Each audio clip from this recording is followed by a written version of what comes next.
Go. Thank you for being here. The art of living, the art of speaking are how to do things with words. So here's where we're going tonight. We're going to start with words, philosophy of language. We're going to go to Aristotle's rhetoric. We're going to go to structural and post-structural linguistics. You're welcome. We're going to the simulacrum. And, of course, we're always talking about meaning, always. So, here we go. What's in a word? The philosophy of language actually begins with a dialogue from Plato called the Cratylus. You probably haven't heard of it. It's not one of his better dialogues. In fact, it's a little weird. And some people claim that he's not being serious in the dialogue because there's a long, very long section where Socrates goes on and on about this topic. I think that's wrong. I think he is serious about it. But here's the gist of it. It's a dialogue about the correctness of names, by which he means words. But he's especially interested in proper nouns. There's Hermogenes, who gives the position, represents the position of conventionalism, which is that words can mean anything you want them to mean. Doesn't matter. There's no connection between the word and the thing. Right? Languages themselves would seem to support Hermogenes, right? You can have many languages refer to the same thing. Cratylus, however, wants to argue for naturalism, that there is a natural connection between the word and the thing.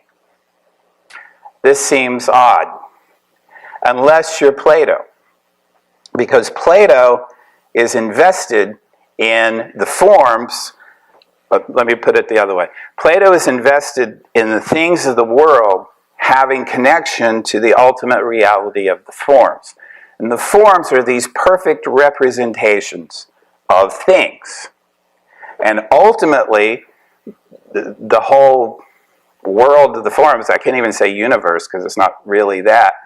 The forms are like apart from all this. There's these, just think of them as these perfect ideals. And of all the ideals, for example, there's an ideal of hoarseness.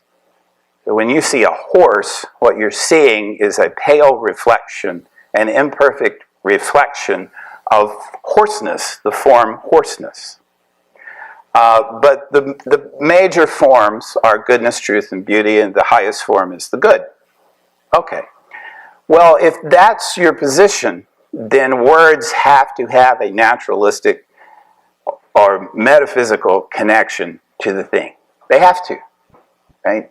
So, and that puts you in a very difficult position.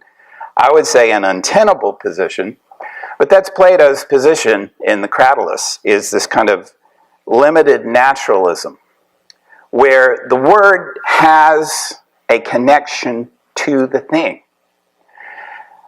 Now, it's just untenable, but that was the philosophy of language for millennia. It was. And you think, why would that be? Well, it helps if you're part of Greece and you don't really consider anything else worthwhile. So you really have one language, right? And so that helps. I've got one language, and so this word in Greek means this, and there's a natural connection. What about Egyptian? I don't care about the Egyptians. I'm Greek, right? So natural connection in the language. Interestingly, in the dialogue, he thinks that that's true for proper names too. So Charlie is named Charlie because he has a certain Charliness. Okay. Okay, they're on board with that. I notice Lauren is not on board with it. She's just smiling. Yeah. Yeah, so isn't that an odd thing, an odd position on words, an odd philosophy of language? Well, yes, it is, but again, not when you're Greek, writing at the height of Greek civilization, and then later, not when you're Christian, having merged Greek philosophy with Christian theology. Because in the beginning was the Word, and the Word was with God, and the Word was God. Okay, so we've got this notion of the Word as God, as divine. And that has influenced Western philosophy since Plato. I hate to say since Plato, but it's usually true since Plato. It has. And so our notions of authorship, for example, it's no accident that we think of authors as divine, or at least divinely inspired, right?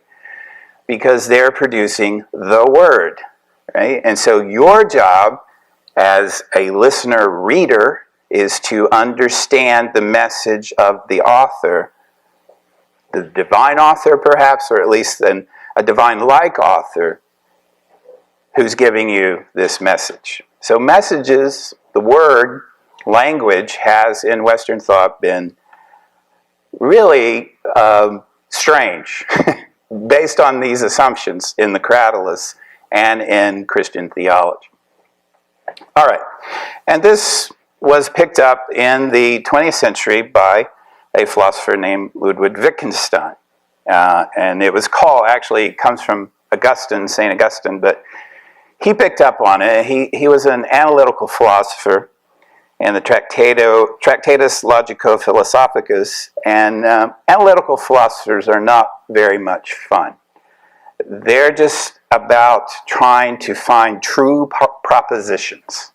All right, they want all ambiguity and irony out of words, out of language, and they just want what's clear and distinct, right? They just want to know clear, understandable propositions. So they like math very much.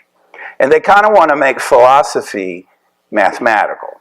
And they kind of want to make your life mathematical, right? And my life.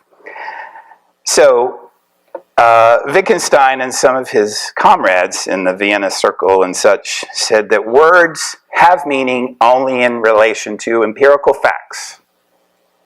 See? Plato.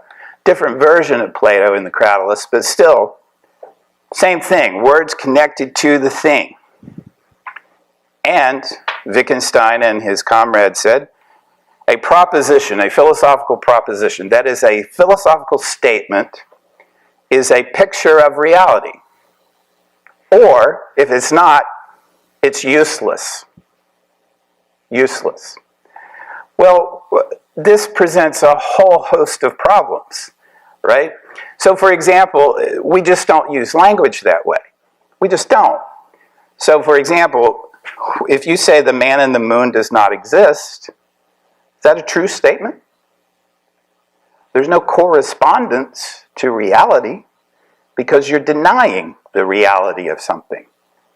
And we deny things all the time, propositionally, in our lives, right? No, I didn't do that, right? So you're saying that's a nonsensical statement? Do not laugh at that, bro. Right, so that's a real problem. You can't use negatives in language. So the man in the moon does not exist is a nonsensical statement. You know what else is a nonsensical statement? The very fundamental nature of logical positivism and the picture theory of language. A proposition is a picture of reality, does not correspond to anything in reality. But that's the heart of the philosophy, that statement, right? A proposition is a picture of reality. Show me the proposition. Where is it? I don't see it, feel it, taste it, measure it. Where's the proposition? Then it can't be true, right? Because words must refer to empirical facts. Well, the heart of your philosophy does not refer to an empirical fact. So you have a problem. Now, here's what I like about Wittgenstein, He's one of the few philosophers who changes his mind. So at the beginning, the Tractatus, he's an analytical philosopher.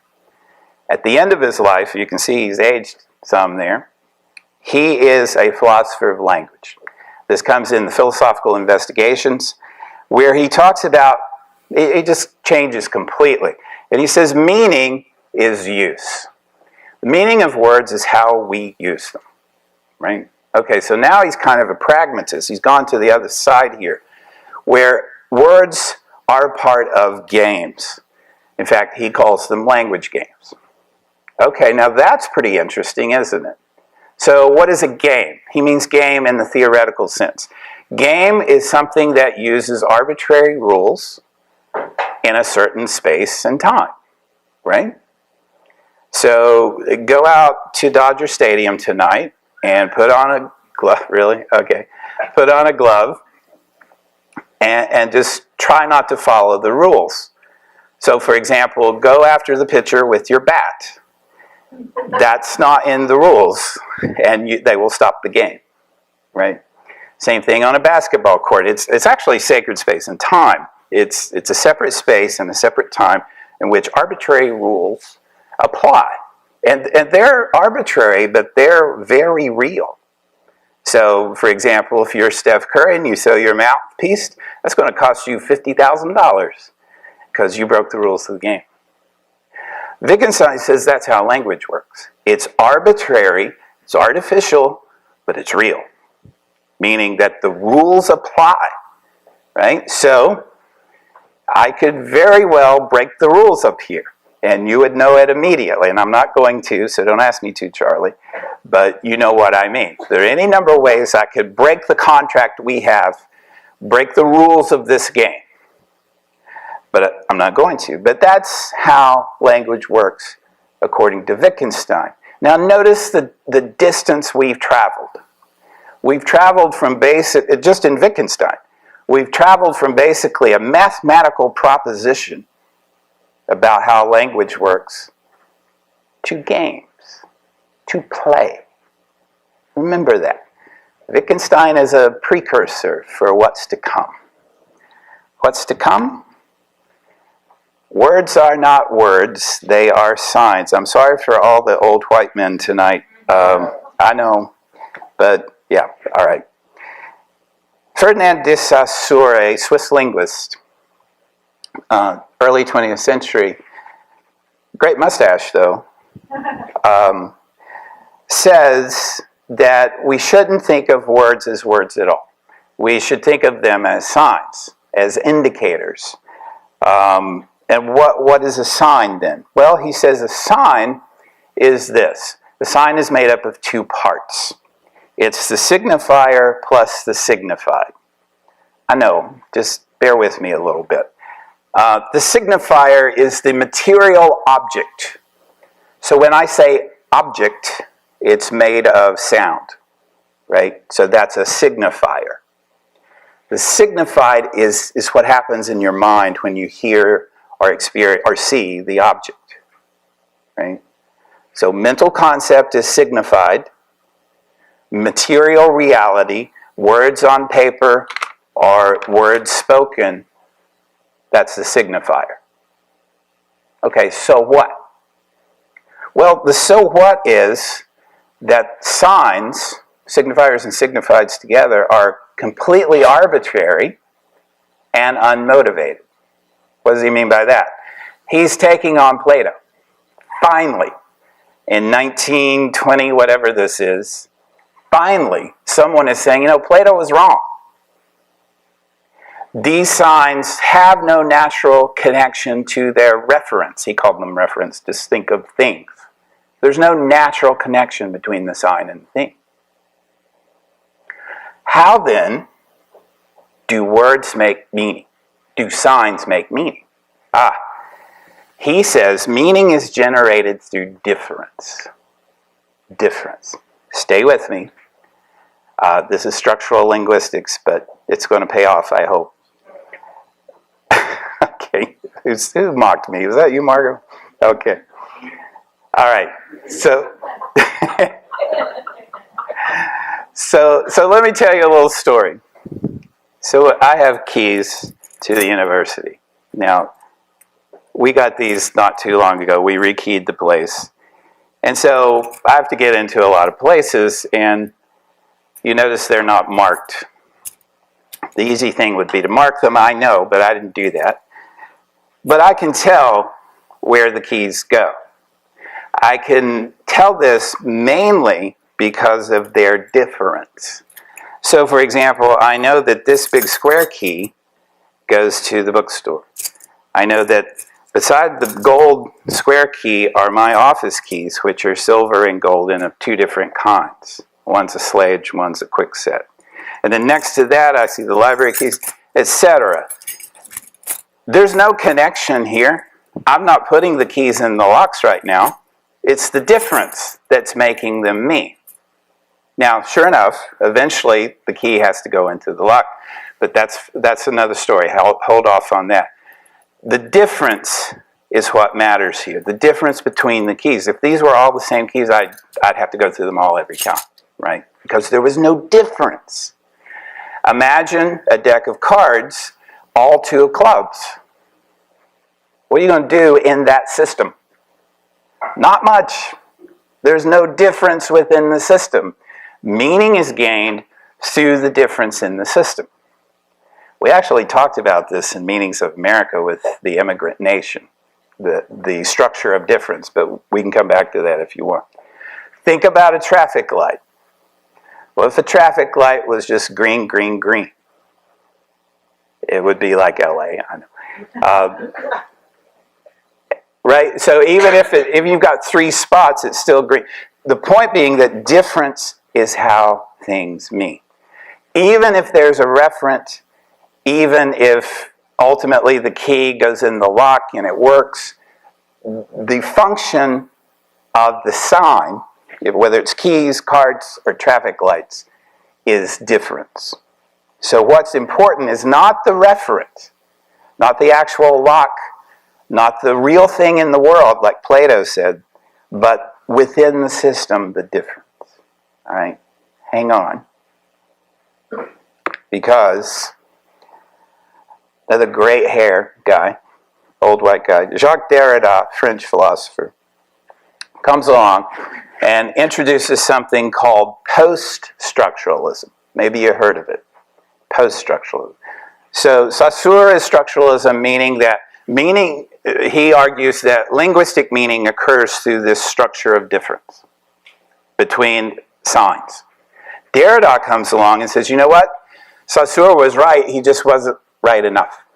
So not only is there no connection between the sign and the referent, there he goes deeper. There's no connection between the signifier and the signified. So you can have a sign, I can say a word, and you can have, in this group, different mental objects come into mind. And isn't that right? That he's right. You can have different objects come into mind, mental objects, right? Based on the signifier alone. So there's no connection between the signifier and the signified. What does that mean? Well, that means you never get to meaning. You never get to meaning. When I teach this in a classroom, I always bring a dictionary, an actual print dictionary, a book. And I'll hand it to a student and I'll say, look up the word text, please, and read it to the class. And she will say, a text is a set of symbols. I said, wait, what's a symbol? And she will turn to symbol and she will say, a symbol is a representation of, I'm sorry, what's representation? You see, you just keep going from sign to sign to sign. And so meaning is always deferred, right? Now, this is what most people don't understand about Derrida. They think he means that all is lost and, there's no meaning in the world. He doesn't mean that. That's ridiculous. But that's how people took it, which is interesting in itself, that people thought that you could actually destroy meaning with a French theorist. What he meant is that, yes, you can have these moments, just these moments like we're having, right? We're having a moment. I think you understand me. Maybe not. We're talking about post-structuralism, but you have a general understanding of what I'm saying. His point is, that's all you get, is that moment. You can't build anything on it. You certainly can't build a metaphysics on it, like Plato, see, how we're coming back, like Plato and Christian theology did. You can't build a metaphysics or a theology. You can't build something absolute on something so flimsy, like these moments we have. We're coming to a consensus for the moment. This is the difference. I'm glad you said that. So we're not building a metaphysics on it, right? We're not saying, and therefore this must always be true and is absolutely true and was always true. It's a version of the forms. You can't do that. What you can do is say, I understand, Charlie. Yeah, I get it, man. That's it. But that's all you can do. And in fact, he says, I don't want to get into this too much, but one of his major essays is called Structure, Sign, and Play in the Human Sciences. And his argument is basically that anything that you try to do beyond language is always outside of language, and therefore not in the language, so you actually can't use language to get there. The center, anyway, I don't want to get into that. The point being, this is post-structuralism. It informs, to a degree, postmodernism, although postmodernism's more of a style than anything. The point being, it sounds weird, it sounds counterintuitive, but I think it's what we live every day, right? It's like, but I said this. Well, I heard you say this, right? The moment's gone, right? Or maybe it was never there, right? All right, thanks for hanging in there. Structuralism, post-structuralism. Now let's get real with our old friend Bakhtin. Oh, wait. Mikhail Bakhtin, we heard from last time on The Art of Thinking about how everything is grounded for him in the social world. And so, boy, that's really ugly, I'm sorry. I love this. He says that, that words are grounded in social reality. Now, again, we like to think that words in that old model kind of exists like the forms, kind of like apart from everything, right, in their own world. He says that's never the case. Words are always grounded in social utterance, he says. Listen to this. I love this line, this paragraph. As a result of the work done by all these stratifying forces in language, he says that language it's human, is basically his argument, is that words are human. And like humanity, like a human being, there are all kinds of forces at work on a word. Stratifying forces in language, right? There are no neutral words. That's amazing, right? And that sounds right to me. And words and forms that can belong to no one. These don't exist. Language has been completely taken over, shot through with intentions and accents. So you cannot ever lift the word out of its social context. That sounds right to me, right? Not the word as some outside thing that is untouched by me. In fact, it is thoroughly touched by me and you. Because words, that's what we pass around like a virus. Sorry, there are other metaphors I could have used there. For any individual consciousness living within it, language is not an abstract system of normative forms, but rather a concrete heteroglot conception of the world. Heteroglot just means other tongues, other languages, right? So, you know, for the Greeks, the word barbarian is Greek, because when Greeks heard other people speak, they said, well, it sounds like bar. I don't know what the hell you're talking about. Barbarian, right? Bakhtin says that's language. Language is always embedded with the cultures and societies from which it comes. A concrete, heteroglot conception of the world. All words have the taste. Isn't that beautiful? The taste of a profession, a genre, a tendency, a party, a political party, a particular work, a particular person, a generation, an age group, the day and the hour. The word has that taste, right? Because it's passed through all those things and people and situations and utterances. Each word tastes of the context and contexts in which it has lived its socially charged life. All words and forms are populated by intentions, contextual overtones, generic tendencies, etc., are inevitable in the word. And this is from Stephen today. Stephen, who works in our library, just gave me this from Bakhtin. Truth is not born, nor it is to be found inside the head of an individual person. It is born between people collectively searching for truth in the process of their dialogic interaction. Well, that's what we're doing. That's us, right? I'm going to make that the new motto of the university. A Russian philosopher gave us our motto.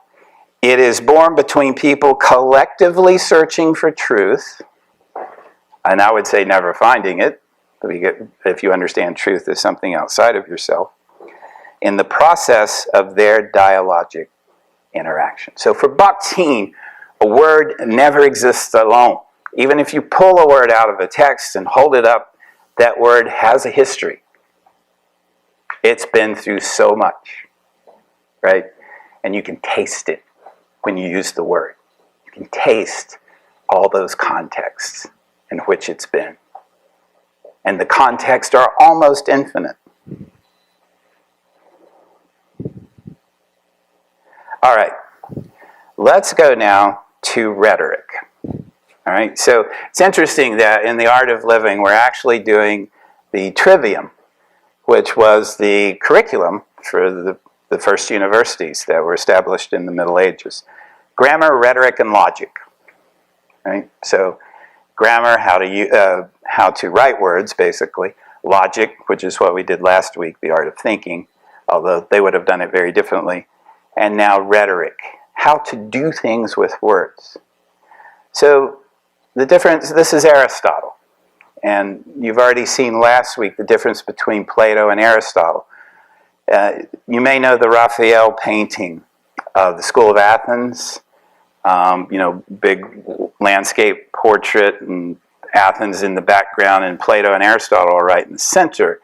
And Plato's pointing up, and Aristotle's pointing like this. I love it, right? Because Plato's always looking for the forms. He's trying to rise above the world, and Aristotle's trying to understand the world around him. Well, this is entirely appropriate, too, when it comes to language, when it comes to words. Because Plato wants to connect the word to the form, right? So it's like an accident here almost. It's a pale reflection of the thing it represents. But Aristotle's right, is like, no, words kind of do things. They have function. And they have function depending upon their context. And he called this rhetoric. It's arguably Aristotle's most influential work, the rhetoric. So if you take a rhetoric class in college, or if you run for office, somebody's going to give you Aristotle. They may not say it's Aristotle, but they're going to give you Aristotle in one form or another. The word rhetoric comes from the Greek word rhema, which is a word for word. So, how to do things with words, rhetoric. Means of persuasion. There are basically three means of persuasion. Now, this is an ancient text, but notice how it works. Still applies. So the first way is ethos, which means basically you're standing with the audience. So remember, Aristotle's never going to abstract you out of anything. He's going to start with where you are. And where you are is standing in front of an audience. So when you stand in front of an audience, the way you persuade, one of the three main ways you persuade an audience is with your ethos, with the quality of your character, right? So the speaker is credible. Now, again, this was the genius of Aristotle's because he recognized that how that can be conveyed changes and would change, even in his own time, with context. So, for example, not with you all, but if I were to go to, like I'm supposed to go up to Pacifica and do something, I'm probably going to have to say, I have a Ph.D. from blah, blah, blah, and blah, blah, blah, and I've written this. because I have to establish my credibility with that audience. I have no credibility with this audience, so it's much easier. But actually, that's another example of establishing credibility, is you can downplay things. I'm just like you. This is what politicians do, even though they're completely unlike us. They're a whole different animal. But that's the move, right? That's the move toward ethos, is I have credibility. So, for example, if I'm going back to Tennessee over the holidays, where I'm from, if I talk like this, I'm just going to get my ass kicked. Because, like, what are you doing? Ethos? Post-structuralism? What are you doing? Get out of here. And get me another beer. And how are you going to talk? Well, I'm not going to talk like this, and I'm not going to talk in my accent that you're trying to out me on. I know what you're doing. So, yeah, I still have a Tennessee hillbilly accent that I can drop into, and Catherine loved that story when I told it to her. Well, it's about rhetoric, isn't it, Catherine? Thank you for adding to my lecture. So, yes, I went to school in Kentucky for my master's degree, and there was see, now I'm aware of the way I'm speaking. Thank you. I had a friend there from Los Angeles, and he had Plato's Republic out on his desk. Have I told you this story before? Yeah. He had Plato's Republic out on his desk, and he's like, well, where are you from? And I said, Tennessee. And he said, Tennessee? You don't talk like you're from Tennessee. And I said, well, I hide my accent. And he said, you can't do that. And I said, oh, yes, you can. If you want a master's degree in philosophy, yes, you certainly can. And so he said, no, I don't believe you. So I picked up Plato's Republic and I read it in my Tennessee twang, and he was literally on the floor laughing. So I said, point made. Right. So, right, the ethos of the speaker is incredibly important. The speaker can lose his audience. He won't even have an audience without ethos. Like, you wouldn't come out to hear just anyone on a Tuesday night, I hope, right? I mean, you do have some discrimination in terms of your speakers. We get this all the time, frankly. We have people who ask to speak here, and we have to determine if the speaker has ethos. Usually that means a Ph.D. or some other credential. And, we have to make sure our audience is recognizing our speaker's ethos, right? So Will was here recently, and he has a PhD from Pacifica. Stephen spoke here recently. He doesn't have a PhD, but he has a lot of experience in making movies, right? So, speaker ethos, practical intelligence, virtuous character, goodwill, these are all qualities of a good speaker that contribute to ethos. Many other things do too. Pathos. You know pathos. Here's something Aristotle said that Plato would have never said, is that you must arouse emotion in your audience, right? So Plato wants nothing to do with human ickiness like emotions. We must transcend our emotions with our mind. Not so Aristotle. Aristotle, you know what? Everything involves emotion. So you need to recognize that in your audience. And, Aristotle didn't say play to this. Now, we're in such a jaded age right now that we hear something like this and we think, oh, we're going to manipulate someone. I suppose you can call it manipulation, but in ancient Greece it was an art, right? And it was simply the art of speaking. It was art of recognizing your audience and recognizing that your audience has emotions and how to use that to make your point, to persuade, which is the point of rhetoric. Now, that has become a whole other thing now, as you know, where we go straight for the emotional effect. I don't even get into social media. Yeah.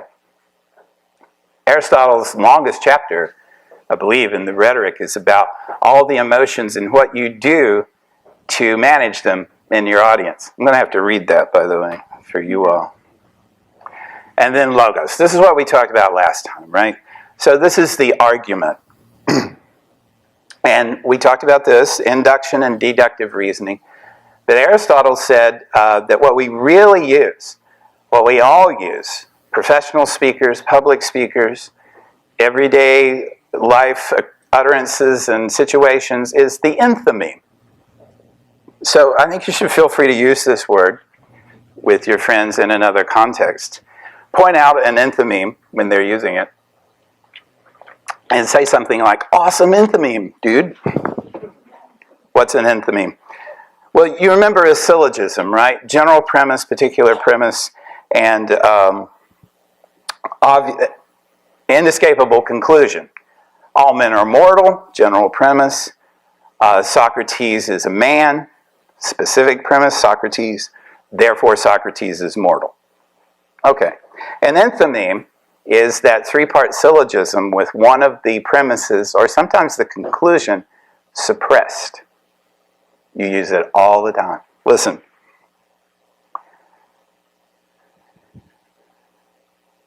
Hang on. Alice Walker, because I'm a girl, I do not get a gun. Right? Only men should get guns, is the unstated premise. I am not a man. Therefore, I do not get a gun. There's something about it where if we see a syllogism, we go, ugh, a syllogism. But if we see an enthymeme, we're like, yeah, man, enthymeme. Awesome. Shakespeare, he would not take the crown, therefore 'tis certain he was not ambitious. Right? So, Julius Caesar, blah, blah, blah. The hidden premise is, an ambitious person would have accepted the crown. We use this all the time. It's really powerful to just hide one of the premises. If the glove doesn't fit, yeah, I'm sorry. If the glove doesn't fit, you must acquit. The glove doesn't fit the defendant. The glove is evidence, is the unstated premise. The conclusion, you must acquit. He must be a socialist because he favors a graduated income tax. Assumption, either anyone who favors a graduated income tax is a socialist or a socialist is, etc. All right, with a name like Smuckers, it has to be good. Suppressed premise, right? Because names have to sound good. With the names like, names have to sound good for a product to sell. With a name like Smuckers, it must be good for it to sell. And there's a lot, so I'm not going to go through all of these, but you can see enthymemes are awesome. Remember this one? Senator, I served with Jack Kennedy. I knew Jack Kennedy. Jack Kennedy was a friend of mine. Senator, you're no Jack Kennedy. Yeah, that's a little old. 1988. Ancient. Still a good one, yes. All right, so think about this. This is kind of fun. Notice how many enthymemes you use in a day and hear in a day. And again, feel free to point this out to people because they'll really appreciate it. Oh, I see your enthymeme and I raise you a syllogism. They really like this. And if you can sew in Derrida and post-structuralism, all the better. Talk about signifiers and transcendental signifieds. Love it. Now, more recently, 1968, in fact, Lloyd Bitzer, rhetorician, came up with this idea. It's kind of obvious, and I think it's in Aristotle, but Aristotle doesn't spell it out so clearly. It's called the rhetorical situation. And, all right, so it's a rhetor, which is a speaker. By the way, I meant to tell you that the people who taught rhetoric in ancient Greece were called sophists. And they get set up and get a bad reputation. It's ironic that they don't have many texts because they were experts at how to use words. But they don't have many texts. And so just the way the gospel writers depict the Pharisees inaccurately against Jesus, the Pharisees were a fairly liberal group, but they get crap from the gospel writers, because Jesus needs a foil, right? He needs someone to be against, or better, he needs someone to be against him. Same thing is true in the Platonic dialogues with the sophists. These were rhetoric teachers. Actually, they had more students than Plato and Aristotle, which may be the source of some of this, because in Athens, you needed to know how to speak well. So they went around teaching people rhetoric, how to speak well. So they come across, especially Plato, they come across as these hacks, who are just trying to convince you of things that aren't true. All right, so this is a rhetorical situation. I think you know what that is, but it's spelled out here by Bitzer. You have a speaker, you have a medium, such as a speech, you have an audience, and you have certain constraints, but more importantly than that, a constraint would be like time or space. You have an issue, or what he calls an exigence. You have something that needs doing, right? The audience is here for a reason, and you need to address that reason and resolve it for them. He calls it an imperfection marked by urgency.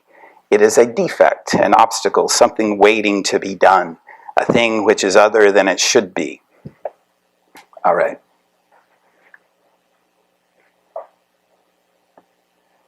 Oh, semiotics. I know you were waiting for this. Semiotics, from the Greek word semeion, or sign. So remember back with Saussure and Derrida, we were talking about signs? Well, turns out that there's a whole discipline that emerged with Roland Barthes in his little book Mythologies that's called semiotics. You've probably experienced this in one way or another. Semiotics is simply the study of signs. Why don't you call it the study of words? Because it's not the study of words. It's the study of any signifying element. So the traffic light is a sign. A t-shirt that says plant-powered is a sign. Your outfit is a sign. So it's not limited to textual elements. It can include textual elements. And so in Mythologies, Barthes, this is 1958 or something, marvelous book. So he has these little analyses, 1 or 2 pages, of things like wrestling. The spectacle of wrestling, right? The difference is, he's French, so the difference is the semiotic differences between wine and milk. Something to think about. There are a lot, like you see a glass of wine, and then you see a glass of milk, different registers are hitting there, right? He does the whole book like that, and then in the end, he has a little essay called Myth Today, and he says what we deal with now is signs that have joined with others. All right, let me put it this way simply. A sign, remember a signifier and a signified. So the word and the mental concept becomes a sign. He says now that sign interacts with another sign and becomes a third level of meaning, right? Thank you for nodding. I appreciate you nodding because this is dense stuff. And so you get these textual layers, but it's really visual layers. So again, he's French, so he's talking about this African saluting the French flag, the tricolor. And he just shows the many layers there because it's sign upon sign upon sign. So you've got the African signifier, sign. You've got the French tricolor. You've got colors mixing here. You've got this nationalist text at work here. He's saluting the flag. So that's why we get so confused, is that we're just awash in signs. Like, there's just so many signs, and there are many levels, and they build upon each other. And I think that sounds right. All right, I'm not going to read all this to you, but, well, let me, just briefly. Here's, because I don't think I explained it very well. Now, what Barthes says is that the healthy sign, he actually uses this metaphor, healthy sign is the sign that's aware of its own arbitrariness. Right? So you get in trouble when you use a sign without giving it an ironic layer. Listen to this. This is Terry Eagleton explaining Barthes. The healthy sign for Barthes is one which draws attention to its own arbitrariness, right? Remember Saussure? The sign is arbitrary and unmotivated, which does not try to palm itself off as natural. See, there's where we get in trouble. We think this is natural, this is uncontested, this is obvious, this is clear.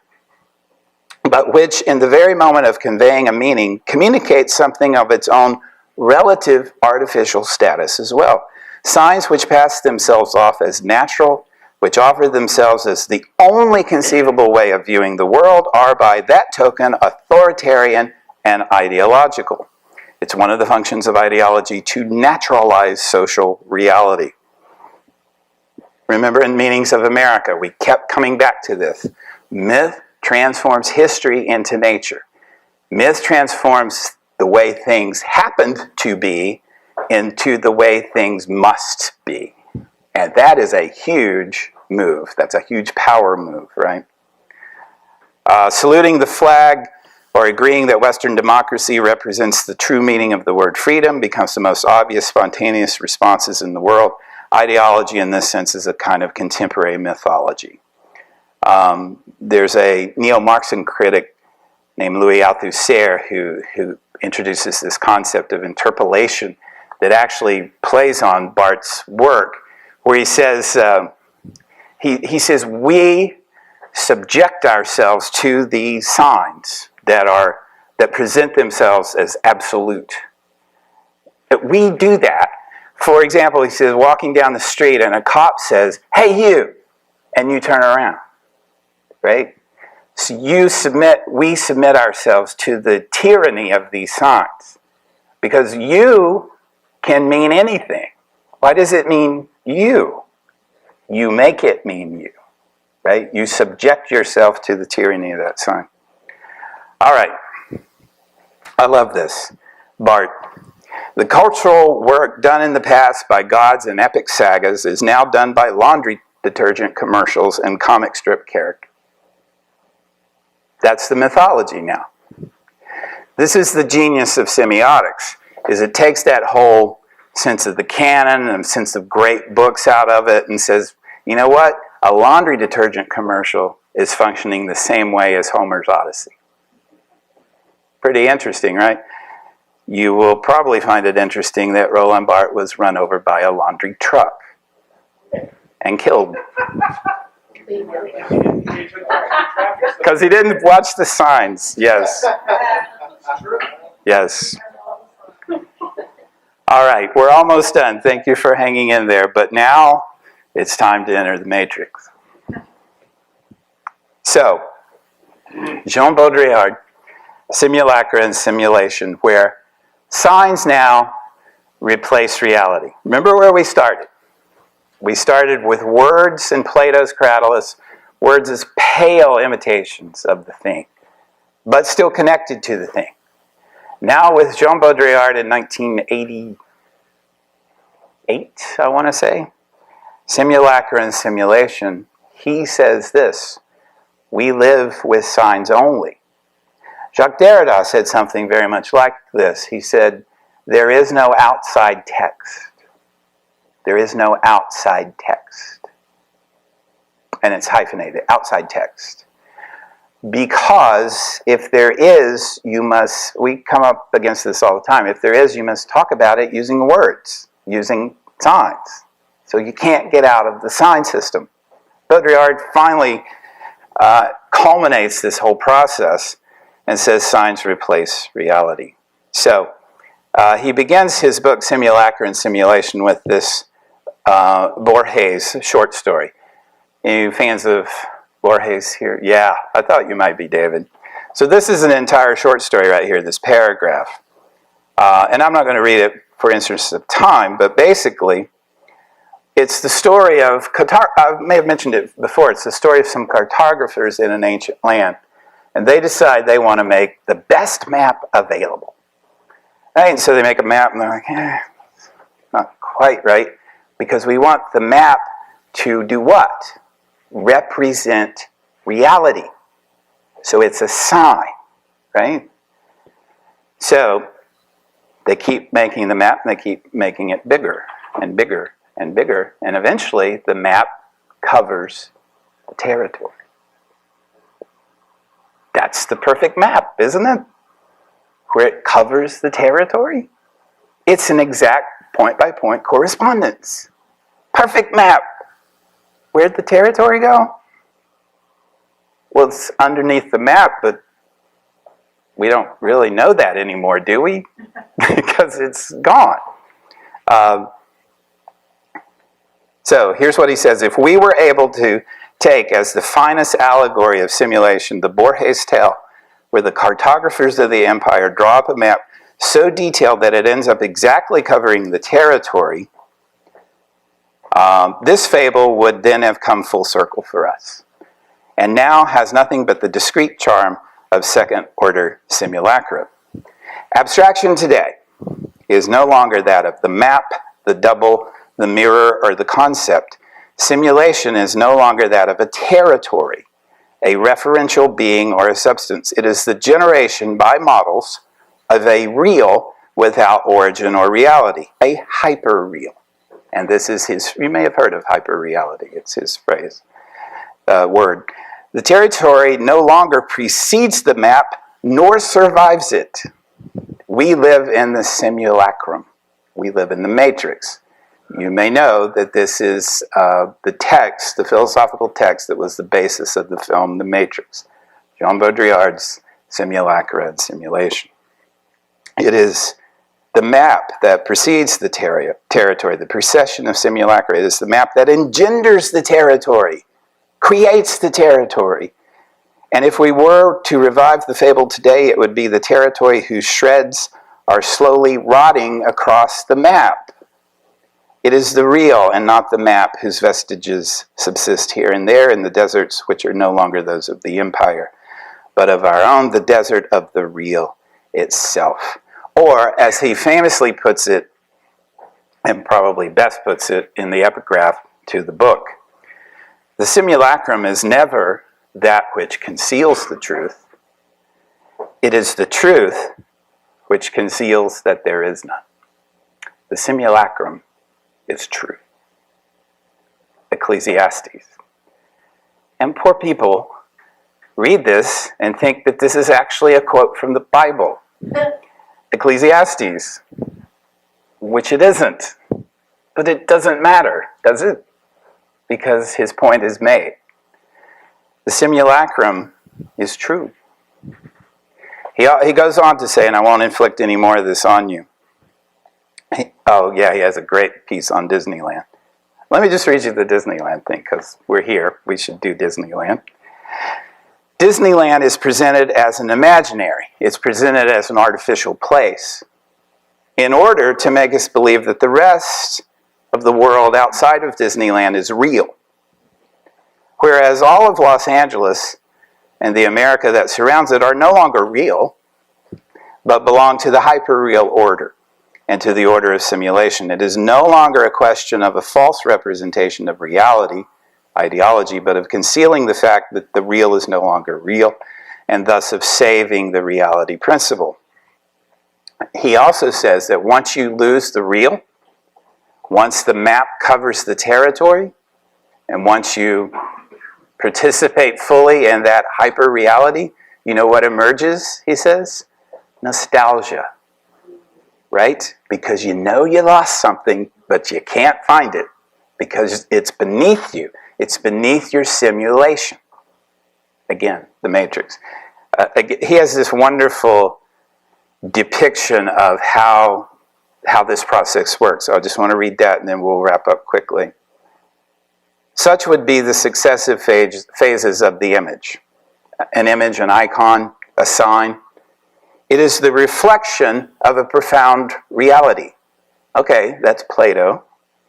It masks and denatures a profound reality. Okay, that's kind of mysticism in a way. It masks the absence of a profound reality. Okay, that's literalism, where you take the sign for the thing and then you stop looking because you think you found the thing, but all you found is the sign, and then it has no relation to any reality whatsoever. I kind of feel like we're there, right? It has no relation to any... So you're just bouncing back and forth among signs. It's the dictionary exercise, right? And you just keep deferring. And then finally, it is its own pure simulation. So, I know, what a long, strange trip I just took you on. I appreciate your patience. So what did we do? We went from words, philosophy of language, to rhetoric, to science, to simulacrum, and the very nature of meaning. This is our world. You know the Magritte piece called The Treachery of Images? This is not a pipe. It's not a pipe. I can't put tobacco in that and smoke it. This is not a pipe. But it is a pipe. Right? It's a sign of a pipe. But the sign says it's not a pipe. It says it right there. It's not a pipe. But it is, isn't it? This is where we are, right? Words, right? We use them, we need them. It's our number one technology. It's all, like I said in the description of this talk, it's what holds us together. It's the only thing between us. If Brahmavid has a toothache, I can't feel Brahmavid's toothache. I have to imagine it because he tells me it through language. Language is the tissue that connects us. It's very flimsy. It's not a pipe. But it is kind of a pipe. All right, thanks for your patience.